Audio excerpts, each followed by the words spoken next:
আজ একটা puzzle math মানে ধাঁধার অঙ্ক তোমাদের দিচ্ছি, করে দেখাও। দেখো এখানে কি দেওয়া আছে, 1 থেকে 9 পর্যন্ত সংখ্যাগুলো এই ছকেতে বসাতে হবে।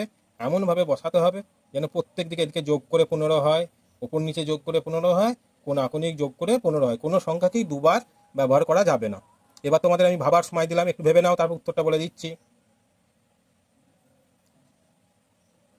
দেখো এবার আমি উত্তরটা বলছি। দেখো একটা জেড প্যাটার্ন, দেখো এইখান থেকে ধরে এইরকম একটা জেড প্যাটার্ন নেবে, দিয়ে বসাবে। দেখো প্রথমে কি বসাবে, এইখানে এখানটা 2 বসাবে, এখানটা 4 বসাবে, এখানটা 6, এখানটা 8। এইবার দেখো এইখানে দুটোর মাঝখানে যেটা বসালে 15 হবে, 2 আর 4 6 আর 9 15, 4 আর 8 12, তাহলে এখানে বসবে কত 3, 2 আর 6 8, 8 আর 7 15, 6 8 14, 1 15, আর বাকি থাকলো কি 5। দেখো বা কোনাকুনি 8 আর 5 13 দিয়ে 15, 6 আর 5 11 আর 4 15, এবার যেদিক থেকে যেদিক করবে 15ই হবে।